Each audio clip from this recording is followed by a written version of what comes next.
Corée du Nord Kim Jong-un brandit une nouvelle fois la menace nucléaire.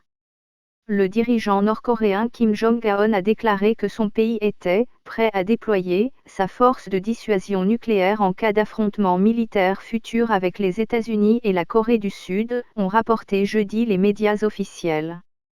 La force de dissuasion nucléaire de notre pays est également prête à mobiliser sa puissance absolue de manière fiable, précise et rapide, conformément à sa mission, a déclaré Kim Jong-un dans un discours prononcé mercredi, selon l'agence officielle Korean Central News Agency de Pyongyang. Les forces armées du pays sont parfaitement préparées à faire face à tout affrontement militaire avec les États-Unis, a-t-il ajouté, s'exprimant devant des vétérans de la guerre de Corée de 1950 à 1953 à l'occasion des célébrations du Jour de victoire, marquant l'armistice. En juin, les États-Unis et la Corée du Sud ont menacé d'une riposte rapide, avec plus de sanctions et même une révision de la posture militaire américaine en cas d'un nouvel essai nucléaire de la Corée du Nord. Cette semaine, l'armée américaine a organisé des exercices de tir réels en Corée du Sud avec des hélicoptères d'attaque Apache pour la première fois depuis 2019. Des critiques.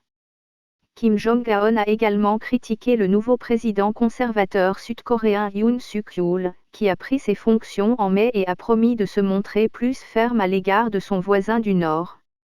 Parler d'une action militaire contre notre nation, qui possède des armes absolues qu'ils craignent le plus, est absurde et constitue une action autodestructrice très dangereuse, a déclaré Kim Jong-un à propos du gouvernement de M. Yoon, qu'il a qualifié de groupe de gangsters. Une si dangereuse tentative ferait immédiatement l'objet d'une punition par notre puissante force et le gouvernement de Yoon Suk-yeol et son armée se verraient anéantir, a-t-il menacé.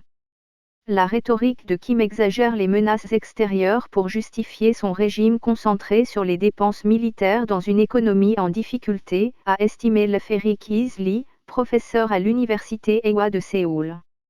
Les programmes nucléaires et de balistique de la Corée du Nord sont en violation du droit international, mais Kim tente de dépeindre son développement déstabilisant des armements comme un juste effort d'autodéfense, a-t-il ajouté.